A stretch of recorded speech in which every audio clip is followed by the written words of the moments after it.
welcome to the final afternoon of FIPP Middle East and Africa. I hope you've enjoyed it all so far. We've now got a session called the Fireside Chat, although we don't have a fire, but we do have these rather magnificent chairs instead. And my guest is Jason Leavy, who's the Managing Director of Edelman DABO here in the UAE. And we're going to talk a little bit about the rise of branded content and what that means for publishers and how the communications industry is responding to the changes that we're all seeing in the media world. So welcome, Jason. Thanks very much for taking the time. Thank you very much, James. Before we get into the questions, some of our international colleagues may not be so familiar with Edelman DABO. Obviously, the Edelman name is well known, but perhaps not the DABO component of it. So I was wondering if you could start by just giving us a little potted history of Edelman DABO, what it is you guys do and how you came into this region. Sure. So very briefly, Edelman DABO was formed in September 2015. I was previously the Managing Director of DABO & Co., which was an integrated independent communications agency. So we specialize in PR, digital and experiential. Edelman acquired us in September of last year. And so we've now formed a new entity. Obvious advantages to us becoming part of the world's largest PR agency.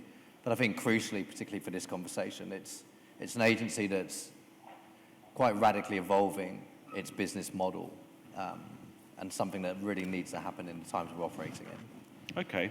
I just wanted to pick up on the aspect there about becoming part of a global organization. You've obviously gone from being a very big player in the UAE market, a very specialized player that's now been acquired by quite a large international concern. What insight has that given you in the time that you've been with them in terms of how the industry operates differently in this market versus the rest of the world? In other words, what have you seen in the time that you've been with Edelman that's kind of opened your eyes a little bit to the way that the world works in communications now? Yeah, it's a good question. It's a very broad one. And I've got a previous reference point. I've got a couple of former colleagues in the ring from my time at Future Publishing in the UK. And so I'd already had that juxtaposition between the Middle East and a more mature market like the UK. I think what's really interesting if we're talking specifically about communications is getting across, particularly to those attending from other international territories, is just the diversity in the Middle East. I think there's a real temptation to view it as one homogenous entity, whereas the reality is that it's incredibly diverse, culturally and geographically. So Saudi, for example, how many people in this room would know that it's the largest, per head of population, consumer of YouTube in the world? Mobile penetration is at insane rate, certainly leading globally. By contrast, as we all know, or many of us know, there are a number of very traditional media entities still here, government newspapers and broadsheets. So it's incredibly diverse. I think what we've really benefited from in terms of the Edelman relationship is just, of course, that exposure to a global network and the talent that resides within that network. But again, I think what I found most interesting was, in terms of prior assumptions of knowledge, you assume that New York, London are where most innovative work is taking place. The reality is Sydney, for example, is a key creative hub for Edelman. India, some phenomenal work has been done there in terms of the way it's overhauled its business model and repositions a far more holistic service offering, creating television commercials, which have traditionally been the domain, as we know, of advertising agencies, creating content for the brands they represent, but may traditionally have been the realm of publishers. So I think there are great learns, but again, really interesting in terms of those territories that are moving to embrace it. I mean, you touched there on, the theme of today, which is branded content, something that we've been looking at quite a lot in the region. Some of the guys at GN Publishing who come to our internal meetings are quite bored of me showing them the Red Bull, parachute jump, which was, I always use a great example of how people are bypassing, brands are bypassing traditional media to get what they want into the press. I know that you guys have done a lot of that in recent years, have expanded into content production. You've got a number of departments around the world that are doing content production. Is that a big strategic shift in the communications industry? Is that something that you think has already happened or is happening at the moment? I think it's happening. I think what's probably even more important is that the reality is what's driving that. So yes, it's being driven by technology, but it's being driven by consumers ultimately. We're just responding to that. And I think that's something that faces all of us, whether we're in publishing or we're in what's nominally now PR. So I think, again, as I said, those agencies that continue to exist in that very traditional PR space are going to face a huge challenge. Media relations is a component of public relations, but it's an increasingly diminishing part. Technological change is real. I do, and this is a somewhat melodramatic statement, but I believe we're living in a technological revolution. I truly believe that. And I think you have two options. In essence, you can either play defense, as a number of traditional publishers in this region are doing, circling the wagons, pretending it's not happening, and hoping that their traditional print advertising revenue remains. Or you can play offense and say, okay, well, the way the world is changing represents a greater opportunity to engage with those consumers. Because if those consumers are moving to mobile, as we've seen, and everyone in this room knows is happening, if these consumers are choosing to engage more frequently with video, we have to be there. Whether you're a publisher, whether you're an agency, that's a reality. So, for example, this year we will be appointing a content strategist to form exactly that function and to build an entire team around that function in terms of delivering content for the brands we represent. In terms of the region as a whole, I think we've got first mover advantage, quite frankly. I think a number of agencies and publishers are still, as I said, operating in that state of denial. Okay. We've heard a lot over the last few days about some of the trends in the publishing industry. You're obviously aware of them because you've got a background in that business as well. Two of the biggest ones are mobile as the dominant platform, to borrow the phrase from the innovation group, and video as the dominant mode of content or content stream. Is that something you're seeing in your industry as well? Is that the same challenge that you guys are facing? Absolutely. And look, let's be frank, in terms of PR as a whole, woefully behind the curve as well when it comes to mobile and video. So I don't know if there's some reassurance in that statement. It's not just a challenge facing publishers. I think, again, there's a whole mindset shift that needs to happen. And as I said, for me, the thing that I've personally enjoyed the most, have been most relieved by to some degree, was the fact we were joined and acquired by an agency that had recognized that, but was taking positive practical steps to address that. Yeah.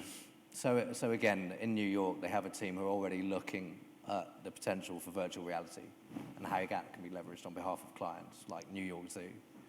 I think it's absolutely critical to have that approach. Now, I guess a key element of your role and your industry's role is that you're a bridge between brands and consumers. So you obviously have an enormous amount to do. Not only, we tend to see it through the prism of you interacting with us as a publishing industry, but of course there's the other side of the coin, which is your clients and your interaction with them. Thinking about all of those trends, branded content, mobile, video, the rise of content production as an important part of the marketing mix, how well do you think brands in this region are responding to this challenge? Because we've had we have the Dubai links here, which showcases a lot of really good creative work that happens across this region. But is that, do you think, symptomatic of something that is a big industry trend, or are we just seeing some really isolated pockets of good work? It's isolated pockets. It's early adopter territory at the moment. I think there's an awful lot of lip service paid to the need to change, but in terms of actively embracing that change, it's very divergent. So on Sorry, the one hand, why do you think that is? I mean, why you've mentioned it twice. Why do you think that people are not willing to embrace change, either on the brand or the publisher side? Yeah, it's a great question, actually. And my opinion is obviously a subjective one based on the brands that we tend to engage with. I think there's an element of most of those that we engage with are middle managers that potentially have BMW, for example, report into Munich to a global communications head. So how much leeway they have for an entrepreneurial mentality is questionable. How much appetite there is to actually take risk in terms of putting their own head above the parapet. Because it's easy for us, obviously, to preach this represents a fantastic opportunity. But we all can't forget the reality is if you're putting hard dollars behind something, then you really have to feel that there's an ROI case for it. I mean, I came straight from a meeting with Nike that literally finished an hour ago. And I think that's a really telling example of a brand who gets it and who's embracing the opportunity. So we were presenting our agency plan for activation of a football project in Saudi Arabia. There is not, in that entire presentation, a single slide relating to traditional media relations. Engagement with publishers, newspapers, all completely absent. The main focus is on grassroots activation with footballers in Riyadh, and then influencer engagement. Because again, you look at influencers in Saudi Arabia, again, Twitter penetration is massive. You have these guys who are fanatical football fans who have hundreds of thousands of followers. Why would we as an agency need to say, okay, you should speak to Magazine X to try to secure this coverage, when you've got a direct route to market into those consumers, and a very targeted one as well? I'm sure we'd give them a good price. Do you think a brand like Nike is doing that because they genuinely believe, phrase this in the right way, they're presumably doing that because they genuinely believe that that's the best way to get the best ROI? Is there a budgetary pressure element in that as well, particularly when there's tough times? In other words, it's very easy to say, I can scratch that line out now from my budget, because actually grassroots activation is a bit cheaper. Is that a factor in people's decision making? I think if we're talking Nike specifically, I think it's a relatively minor factor. I think it's important to point out that they still are involved in media buying, and still regard that, particularly in terms of product, as an important push. But I think for something like this, it's very much the ROI case. And again, from our side, we've got zero interest. And I mean, I still, on a personal level, am deeply passionate about print, and magazines in particular. But our obligation is to the client. What is going to generate that best return on investment? And as I said, if you are able to, and I think there was an article actually in Ad Age a few months ago about the value of influencers and how in relative terms, with obvious exceptions, they're still remarkably undervalued. And I think, again, you've got the advantage with a brand like Nike. What engages influencers? It tends to be fame, fortune, and fun, much like bloggers in the past. Engaging with Nike offers both fame and fun. And so again, in terms of cost of involving them, it's relatively marginal. But crucially, I think it's their reach and the targeted nature of their audiences. I'm going to ask for some questions from the floor in a minute. So just before I go on to my last few questions, so just have a think if there's anything you want to ask Jason while I ask him this next question, and then there'll be a microphone that we can go around the room with. But just thinking about, before we get onto that, just thinking about all of these questions, branded content, mobile, video, the changes in the communications industry, the changes in the brands that you're representing. We've spoken about how the brands have responded to that. What about the publishing industry specifically? How well, this is probably the bit where you can be a little bit more controversial. How well do you think the publishing industry in the UAE has responded to that challenge? Very poorly, is the honest answer. So again, in terms of declaration of interest, I returned to this region 7 years ago in a group publisher role. And I think I had certain ideas about what I believe was the potential for that type of engagement, and the diversification away from print. And the classic line I remember only too well was, Jason, not everyone's online, which unfortunately wasn't an isolated example of the mentality that pervades throughout the Middle East. I think there's been an approach that has regarded digital as a supplementary offering, rather than really having the brand at the core of the proposition, and working out which channels are best, whether that's print, whether that's, again, experiential. Andrew Wingrove from ITP is here in the room. I think ITP is a good example of a publisher here who's managed to monetize events really successfully. Absolutely. I attended the Esquire Awards last year. Phenomenal event. For me, a great living, breathing example of the brand that added value to the print publication. If I'd been there as an advertiser, I would have felt, this is my audience. These guys have built a direct relationship with my target audience. This is a publication that I should be represented in. So I think it's really having that 360 approach, rather than, and this is a somewhat crude analogy, so bear with me, but rather than having the Mark I car and trying to bolt on a better exhaust, better tires, it's really about fundamentally rethinking the business model. And I haven't seen much appetite for that, quite frankly. Just before we go to the floor, What is it? We've been a bit doom and gloom about publishing, but let's look at it from a positive point of view. When brands are working with you and they want to engage with the publishing industry, what is it about the industry that attracts them to it? What are the kind of key things that draw them into the publishing world as a way to get their message across? I think there are any number of reasons. I think print is still a really important medium in this region.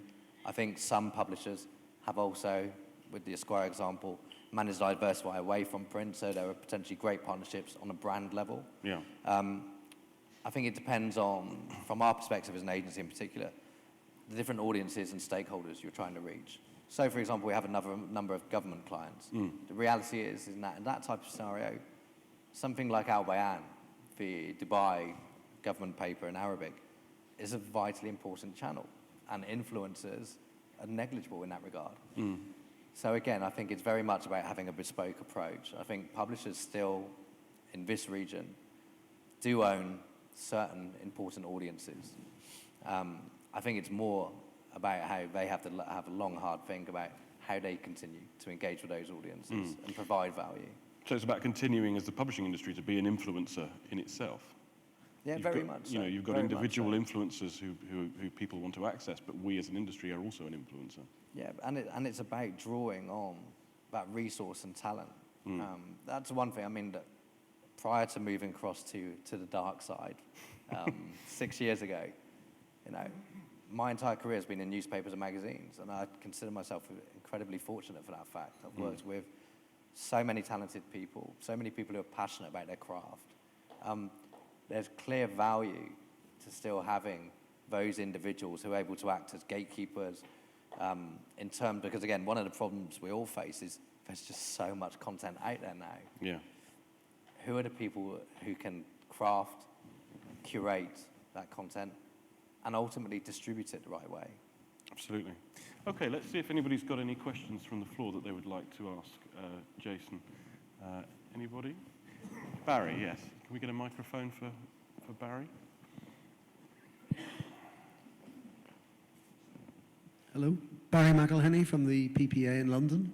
Just mixing those 2 points, Jason. The point about Nike and the final point you made about curation. I mean, I can see the appeal of the sort of direct link between the footballers and the people through Twitter or whatever, but isn't that potentially just noise and more content? And magazines do hit this role.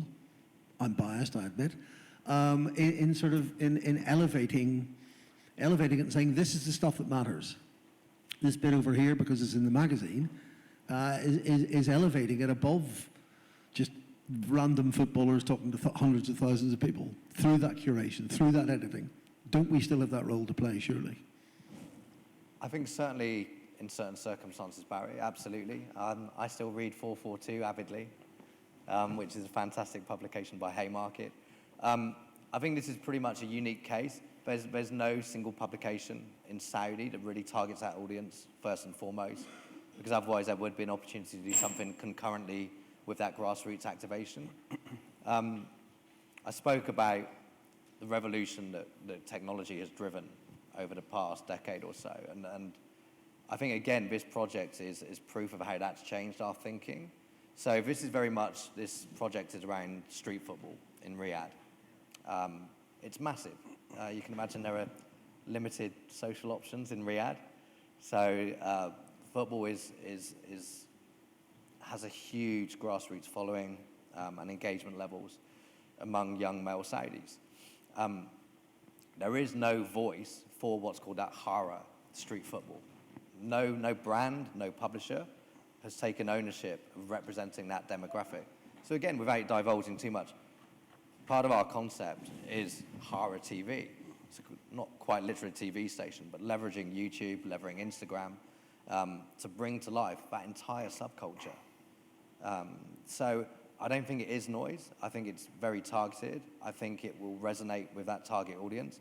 And I think it gives them a unique platform to feel, okay, this is a brand that has identified us, wants to engage with us, and is actually championing what we do. You know, if you're an 18-year-old Saudi youth who spends all weekend with your team of 6 playing against rival neighborhood teams. And a brand like Nike wants to potentially film you, wants to bring down key social influencers to commentate on your games. You know, then that's hugely empowering, and again creates that emotional connection to the brand, which ultimately is our goal as an agency. It sounds like there's an opportunity there for Yeah, absolutely. Other questions from the floor? Yes, somebody down the back there. Oh, it's Katie. Hello, Katie.